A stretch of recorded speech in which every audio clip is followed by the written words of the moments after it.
You are Locked On Zags, your daily podcast on the Gonzaga Bulldogs.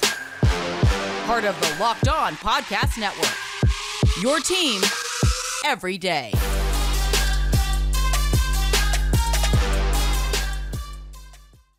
What's going on, y'all? Welcome to the Locked On Zags podcast, part of the Locked On Podcast Network.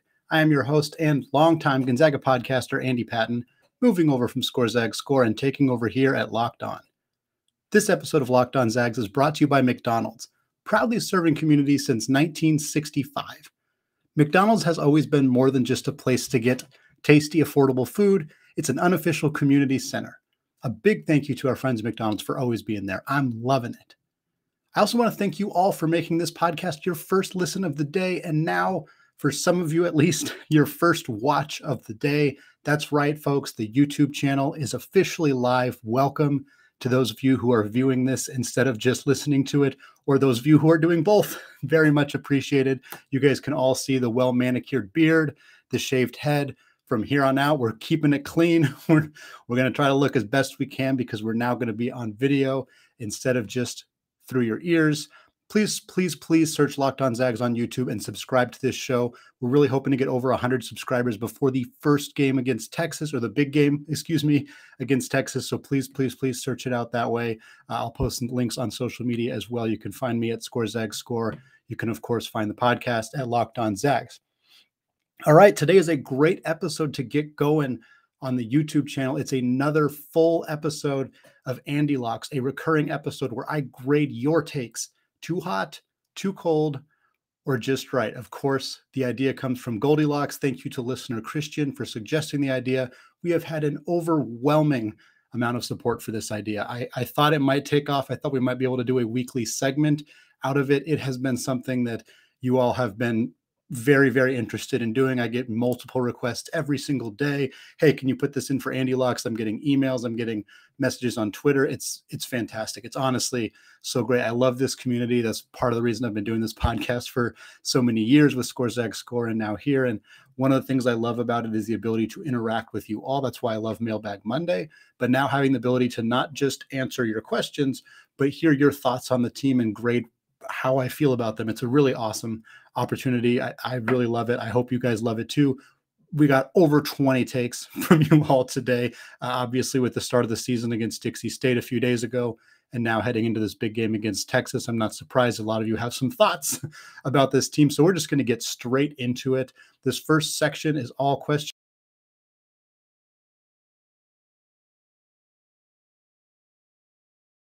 You might notice this first question, we'll get a double-double in every game this season. Well, I love that. I'm going to say just right on this one. I never really explained the methodology here. I guess I should probably do that. If I say it takes too hot, it means I think it's very, very unlikely to happen. It doesn't mean it's impossible. It just means that I really don't think it's likely. If I say a take is just right, it doesn't mean I think for sure it's going to happen. If I say a take is too cold, that means I think it's probably going to happen most likely. Just right means it's a good hot take. It's probably not going to happen, but it's plausible. And that's kind of how I feel with this take. Chet's going to get a double-double most games. He put up 14 and 13 against Dixie State. He basically had a double-double in the first half. I believe he was either a point or a rebound short. I'm not sure, but he was right there. But I think there's probably going to be a few games where he just has an off night. They're playing a big team. He doesn't get as many rebounds as he normally would. So I don't know about every single game. That's really hard to do, but it also wouldn't shock me. He's that good, folks. And if he's healthy and he plays, 25 plus minutes every single night, he could do it. These next two takes, one is also from Miller Mike 123. The other one is from Heavy Dew 44 on Twitter. The topic everybody's been talking about, the take that I expected to see multiple times today. Chet Holmgren's going to get a quadruple-double this year. So I hate being the cold water person. I really don't like doing it. I think this is probably too hot, but barely, just barely. Mostly because 10 assists is really hard to do. Obviously, 10 blocks is also very hard to do. He set or tied the Gonzaga record with 7 blocks in his first game. So nobody in Gonzaga history has gotten 10 blocks in a game, according to recorded history, at least. Chet obviously getting 7 in his first game is a pretty good sign that he might be the dude to do it. It's also worth pointing out that this was probably the smallest team that Gonzaga is going to play all season long. They did not have a ton of size. Their biggest guy was 6'8". Gonzaga is going to play other small teams. Obviously, they have Bellarmine, Alcorn State, Northern Arizona, teams like that, where they probably don't have a ton of size on those rosters. So maybe he could get up to the 10 blocks, but 10 assists for a guy. He does distribute the ball a lot. It's clear that's the way that Gonzaga wants to utilize him in that Dixie State game. He was catching the ball at the high post. He was making entry passes to Drew Timme or Anton Watson. He was kicking the ball out. He was doing the little dribble handoffs. All of that stuff could lead to him having 10 assist games, but doing that while getting the blocks, while getting the points, rebounds, it's really hard. It's a really, really hard ask for Chet Holmgren to do. We've never had a player who I thought would even approach a quadruple-double ever in Gonzaga's history. He could do it.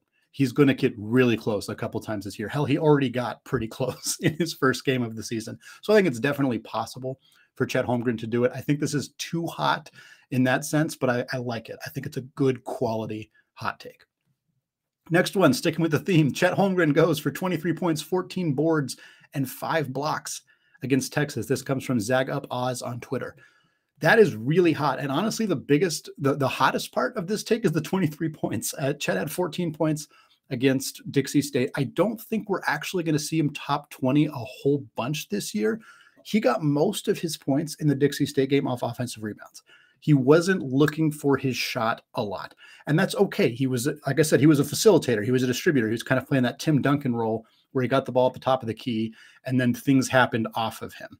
Now, he obviously has the ability to go score on guys. There's no doubt in my mind that he's capable of doing that.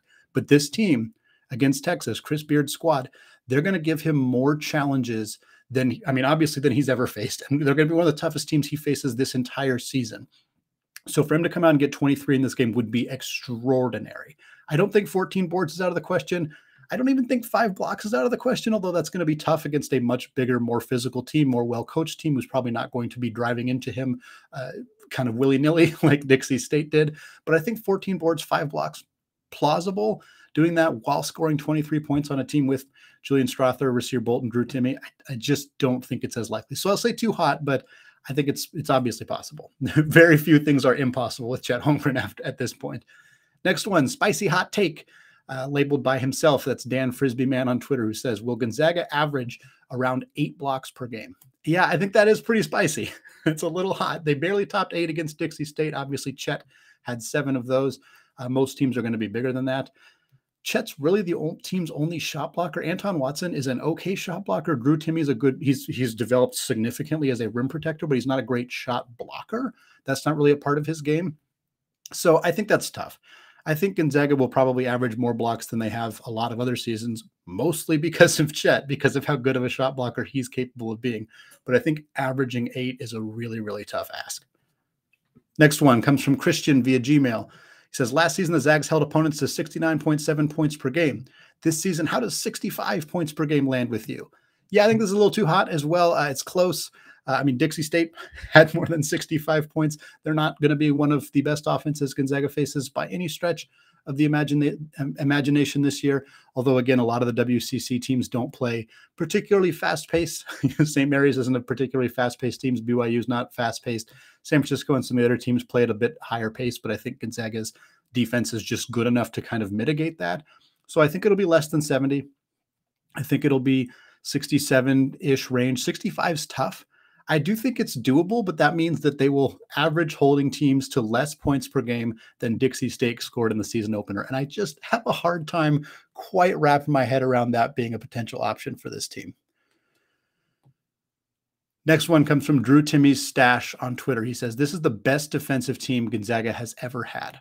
Yep, this is just right. This kind of fits with the whole theme of this segment up to this point. It's about Gonzaga's defense, mostly about Chet Holmgren, of course. But yeah, I think there's a very realistic chance this is Gonzaga's best defensive team of all time. And it's worth pointing out, I think a lot of people look at Gonzaga and see a team that has primarily been offensively focused, that hasn't usually been one of the best defensive teams in the country. And that's not always true. They've had really, really good defensive teams in years past. The 16-17 team that went to the national championship, lost to North Carolina, that was one of the best defenses in the country. This team is going to have to compete with that team. They're going to have to compete with some of Gonzaga's other teams from years past as well. But with Chet Holmgren, with Hunter Salas and Nolan Hickman, and of course, Anton Watson on the wing, with Andrew Nembhard and Rasir Bolton looking like at least capable defensive players, I think there's a very realistic chance this is the best Gonzaga defensive team in school history. All right, the Chet Holmgren Gonzaga defense takes are done. First segment done and dusted. Second segment, we're going to be grading even more listener-submitted hot takes. Before we get there, though, today's episode is sponsored by McDonald's, proudly serving communities since 1965. McDonald's has always been more than just a place to get tasty, affordable food. It's a place where friends and family can come to reconnect. A place where classmates can meet up for a study group knowing they'll have dependable Wi-Fi and endless supplies of French fries and McFlurries. Win or lose, it's a place where teammates, competitors, the home team, or the away team can come to refuel and recharge. It's the place where you always look forward to stopping at a long road trip to rest your legs. Growing up, for me, it was the place to go for post-game celebrations, and for a while it even became a pre-game destination because of their delicious breakfast menu. So head to your local McDonald's to refuel and reconnect. I'm loving it. All right, segment 2, we got a lot more AndyLocks, your takes, being graded by me here on Thursday ahead of Gonzaga's huge game against Texas. We're going to get right into them. This first one is another one from Christian via Gmail. He says, on the offensive end, last season the Zags averaged a staggering 91 points per game. This season, how does 86 points sound to you? Yeah, so this is kind of the theme of this segment a little bit here is Gonzaga's outside shooting, obviously an issue. I think it's tough to know. 86 points is probably a lot. I think this is a little bit too hot. I don't think it's crazy, though. It's right on the border of being just right. Defense leads to offense. That's a big thing here. Yes, Gonzaga does not have the shooters that they had last year. No Corey Kispert, no Joel Ayayi, no Jalen Suggs. A lot of offense left this team last year. And they added a ton of defense with, aforementioned Anton Watson, Hunter Salas, Nolan Hickman, all of those guys, great defensive players. Of course, Chet Holmgren, an elite, ridiculous defensive player. So that's going to lead to more offense. They're going to get more fast break opportunities, more steals, more of that type of offense. Meanwhile, Chet Holmgren and Drew Timme are going to be absolute forces in the paint. They're going to be menaces on the offensive glass, which leads to more points. So I think this team's still going to, they're not going to struggle to score as much as some people may think they are because they don't have the outside shooting. But than 2 points, and losing a lot of 3-point shooters makes it hard. I think 86 is pretty close. I might change my tune from this being too hot to just right, because I think they can probably get in there, especially with their schedule, with the WCC hopefully being better than it's been in years past, but still not being on the level of Gonzaga for the majority of the teams that they play. So they're going to be right around there. I think this is a pretty good guess, pretty good gamble there. Next question, another one from Christian. He says, the Zags will have at least one game with 7 players in double figures. Yeah, this is just right. I think there's a very good chance this happens. They had 5 against Dixie State, and Hunter Salas had 9. So they were 1 point away from having 6 players do it in the season opener. It's more likely to happen against teams like Dixie State, like Alcorn State, Bellarmine, those kinds of teams, because those teams are not as good. So it's easy to score more points. You get more turnovers, things like that. And B, more players play. You're going to play some guys more minutes per game.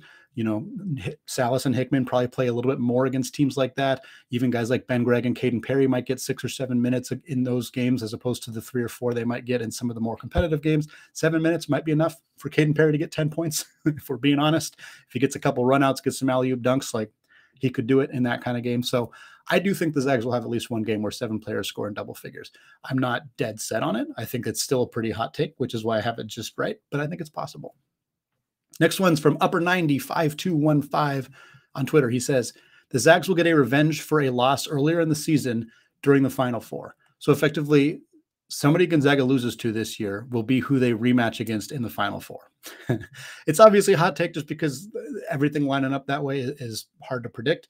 The people who make the brackets don't always like to have those kinds of rematches, but it would make some sense to get that going. I think this could absolutely happen. I'm going to say just right, even though I think the actual odds of it happening are pretty slim. Gonzaga probably doesn't go undefeated against Texas, Duke, UCLA, Alabama, Texas Tech, like their really, really ridiculous schedule that they have. That's a lot of tough games that they're going to play.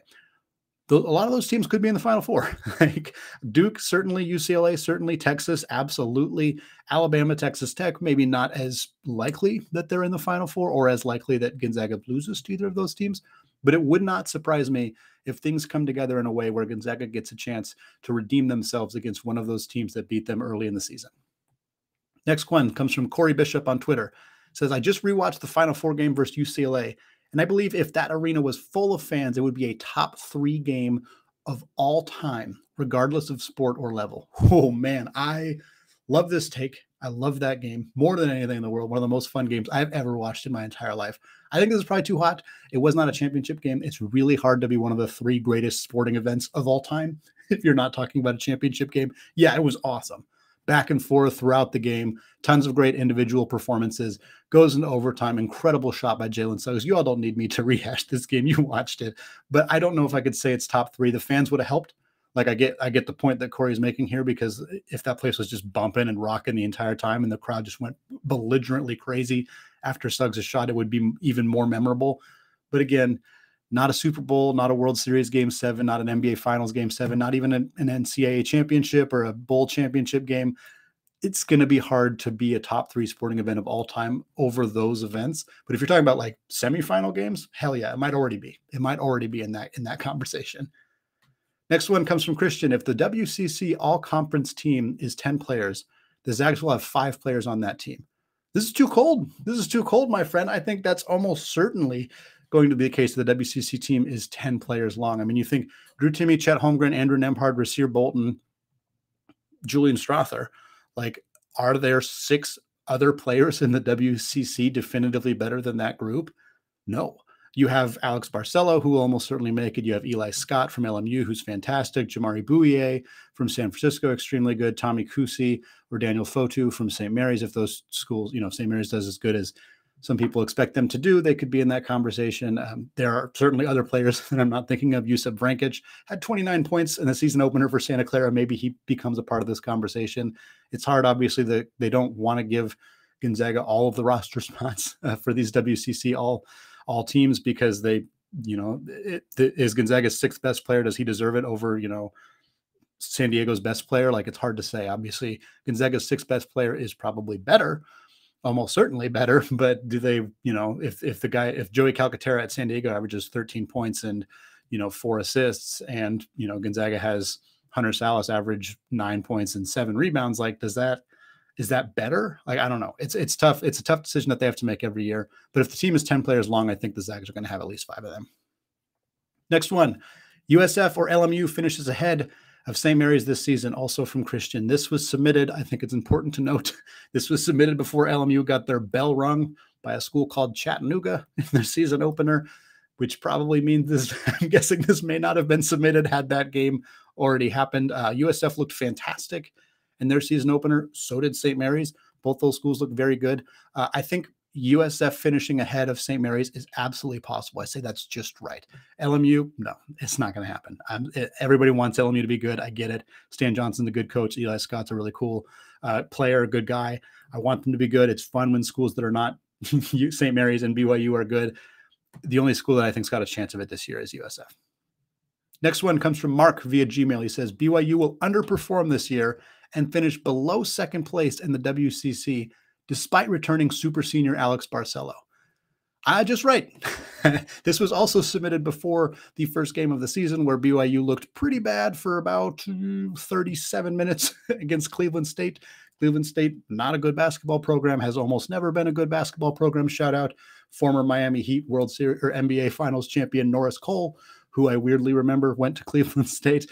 But yeah, I think this is just right. I think BYU could underperform in terms of them being a top 35, top 40 team, which is where a lot of people have ranked them. I've even seen some outlets that have them as a top 25 team going into the season. I think they underperform that. I think they still finish as a top 75 team in the country. I think there's a chance they still finish as a top 50 team. And frankly, I still think they're going to finish 2nd in the WCC. I don't think anybody, like St. Mary's could. They could overtake them, but I don't think that they will. So I think ultimately you're going to have BYU still be the 2nd best team in the conference, but I think they're also going to underperform. So it's a little bit of both. It's a bit of a mixed bag there for that one. Next one, sticking with the WCC theme. This is from Old Zag Fan on Twitter. He says, Portland is better than 225 in KenPom by the end of the season. And he put a note, I really wanted to say 200, but that might be too hot.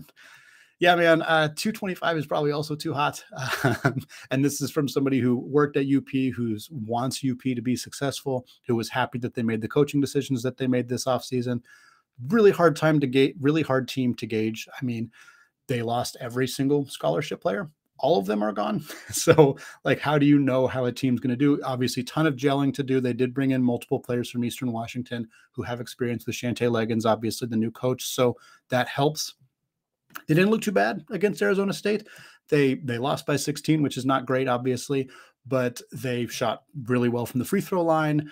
They played pretty good defense for most of the game. It was closer than the final score actually indicated, but they had a ton of turnovers, which is not surprising with a bunch of young players and a bunch of guys who've never played basketball with each other. You're going to see a lot of turnovers in that regard. If the shooting ticks up a little bit, if they control the turnovers, top 225 is maybe doable, but I still think this is too hot. I think this is maybe a 2-year project. Next season, could Portland be in the top 225? Yeah, I think it's fairly likely, or at least fairly possible. This year, I'd be pretty darn surprised if that happens. All right, so this is a reminder. We're going to continue to do this segment every Thursday if people like it. So far, it seems like people are a big fan, so please send me feedback whenever you have any. If you have any takes that you want me to talk about on the show, please submit them to me. I'll put them in the notes. I'll get them going. I record on Wednesday evenings, so you get them to me before then. I get them in for Thursday's show. Coming back in the third segment, we're going to grade even more listener-submitted hot takes. Before we get there, though, let's talk about BetOnline. BetOnline is back and better than ever. All eyes are on the gridiron as teams are back on to start another football season. As always, BetOnline is your number one spot for all the pro and college football action this season.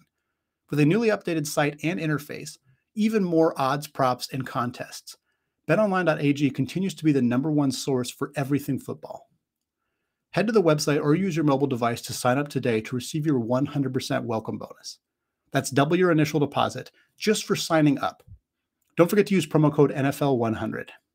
From football, basketball, boxing, right to your favorite Vegas casino games, don't wait to take advantage of all the amazing offers available for the 2021 season.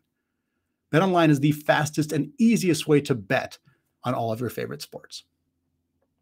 All right, third segment, more listener-submitted hot takes or medium takes or just right takes, depending on how I feel about them. This first one comes from Havila Benjamin on Twitter. He says, Rasir Bolton will be a non-factor against Texas because Courtney Ramey and Andrew Jones have played against him and know how to shut him down, as well as Chris Beard having game planned against him before. Yeah, I don't see this at all. Like, I understand what you're saying, but Bolton's in a completely different role than he was at Iowa State. At Iowa State, he was the primary ball handler.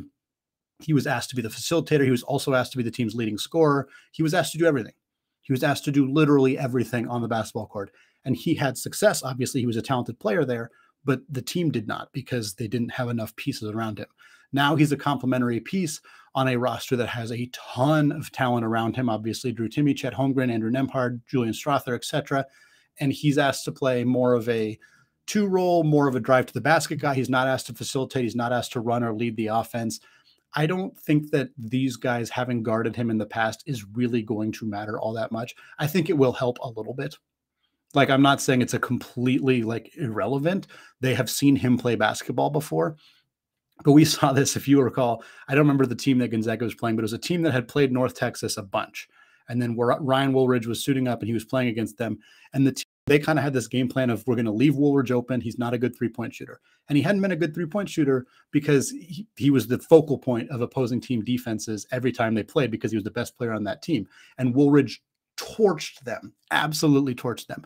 This was not an opponent on the caliber of Texas. I don't want to say it's the same situation, but there are some similarities. Bolton is in a different role on this roster than he was at Iowa State. And I think that makes the previous game planning against him not nearly as relevant as it would be had he been in a similar situation. This next one comes from a Twitter DM. He says, Timme isn't even in the discussion at the end of the year for Player of the Year, and Holmgren is going to get all the accolades. Yeah, this is too hot. I don't think really either of these things are going to happen. For starters, if you are unanimously picked as the preseason National Player of the Year by basically every publication, you will always be in the discussion. This season will not end with Drew Timme out of that discussion. He would have to have a colossally bad season or get hurt for that to be the case. if he plays even 80% as good as he does last year, which he's going to do better than that, he's going to play as good as he did last year, most likely. He is still in that conversation. In fact, he can play worse than he did last year and probably still win it just because he's the name brand, he's recognized, all that stuff. On that same token, freshmen don't win this award very often. Obviously, there are other awards that freshmen can win, and I think Chet Holmgren will squarely be in the conversation for as many awards as he can possibly be because of how talented he is, what the impact we saw him have in his first game. But I don't think he's going to get accolades over Drew Timme. I think Timmy's still going to be the National Player of the Year conversation. I think Chet's got some competition even for Freshman of the Year. Paolo Banchero from Duke looked excellent in his first game. I don't think it's a foregone conclusion that Chet is the National Freshman of the Year, that he's the Player of the Year, any of that stuff. He had a really good first game. He's going to have a really good season. So is Drew Timme. I don't think that Holmgren's going to steal or take any of the awards away from the big fella in his third season here at Gonzaga. This next one comes from Jacob Quarter 2 on Twitter. He says, if this team does not improve its shooting, we will not be a Final Four team. Similar note here from Navy Zag. He says, this team will lose 3 non-conference games due to poor shooting. So I assume both of these takes are referring to three-point shooting and not just overall shooting, which is in fact quite good. Gonzaga is going to have a really high field goal percentage this year because they take a lot of shots around the rim. They get a lot of fast break points. But if we're talking three-point shooting, I'll take the second one first. I cannot imagine the three-point shooting impacts us for 3 non-conference games. Yes, there's some tough non-conference games. Texas is going to be tough. I think it's pretty realistic that Gonzaga loses to Texas. I hate saying it. It's the next game. Gonzaga being 1-1 would be hard to swallow, but it's a really tough team. They're really experienced. It's Gonzaga's first real test of the season, and three-point shooting has not showed up. I think it's possible, but I don't see them losing 2 other ones. Duke's tough. UCLA is tough. Alabama's tough. Texas Tech's tough. Like, I have a tough schedule. They're not going to lose 3 of those games. Gonzaga, the three-point shooting is a problem, but the defense is so much more improved. And I think it's easier to look at something like three-point shooting getting worse and see that more than it is to see defense improving. You know, the metrics for three-point shooting are easy. They went 2 for 20, and last year they went 7 for 20. They're worse. That's 15 points. They're 15 points worse. It's really easy to kind of make those connections. I'm not saying that that's the way everybody's thinking about this, but it's easier to see that. Whereas the team's defensive improvements are not as easy to see. You can see more steals, you can see more fast break points, kind of, but less people look at those numbers, and they're not always as directly related to the topic here. But Gonzaga's defense is way better, and I think it mitigates a lot of the losses they have in the three-point column. Not all of them. This is not going to be as good of an offensive team as last year's team. I already said that. I believe that. I've believed that for a long time. I don't think that the lack of three-point shooting is so detrimental that it'll cause them to lose 3 non-conference games. I think that's too hot. It's more likely to impact them as being a Final Four team. I still think Gonzaga makes the Final Four. Nobody in the country can handle this front court capably. Nobody. There are some good teams in this country that can play Gonzaga really tight, and everything's a crapshoot when you get to the NCAA tournament. They could still lose. I'm not saying it's impossible, but I don't think there are teams that can match up with them capably in the front court. And I don't think Gonzaga's three-point shooting, part of this is more of a statement than it is a take. If this team does not improve their shooting, we will not be a Final Four team. I think that is very, very possible, but I think Gonzaga's three-point shooting is going to improve. They're going to get better. Hunter Salas and Nolan Hickman are going to improve as outside shooters as they get more comfortable with the college game. Rasir Bolton already looks excellent. Julian Strother has only made 1. He's going to be a much bigger factor on the three-point line. Chet Holmgren is 0 for 2 for three-pointers in his career. He's going to get more involved in that area of the offense. I have no doubt about that. And I think, Andrew Nembhard we're going to start to see that a little bit more from him too. So I think that they are going to improve. If they don't, it'd probably be pretty hard to make the Final Four with shooting as anemically as they have through the first 2 exhibition games. And of course, against Dixie State, but I think they're going to improve. I also don't think that the three-point shooting is going to cause them to lose 3 games in the non-conference slate. Next one comes from Christian. He says, the Zags will eclipse 100 points 3 times during the season. Too cold. That is too cold, my friend. They're going to do it more than that. I know that the three-point shooting is a problem. I know that this is not the offense that they had last year where they eclipsed 100 points quite a few times. But defense leads to offense. And with that half-court trap that they run, they get a lot of turnovers that way. They're causing a lot of movement on defense. They're getting a lot of runouts, a lot of fast break. I think we're going to see a lot of zone. And I think Gonzaga showed that they can very effectively stop a zone defense by just hammering Chet Holmgren in the middle, having Hunter Salas cut down on the baseline. I think that this team is going to score a lot of points. I don't think they're going to be as good of an offense. I've said that already. I do think that only asking them to hit 100 points 3 times when they have Alcorn State and Bellarmine and Northern Arizona and Portland and all these teams on the schedule, they're going to do it.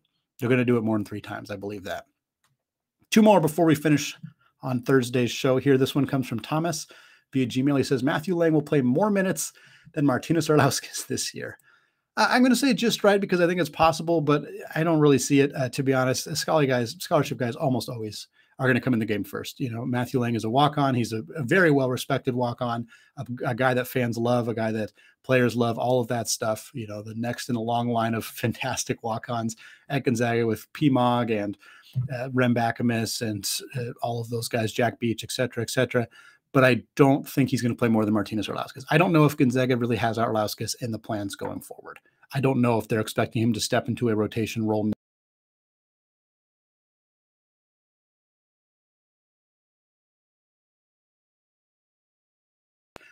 It doesn't look like it. This year, he's not going to play a lot.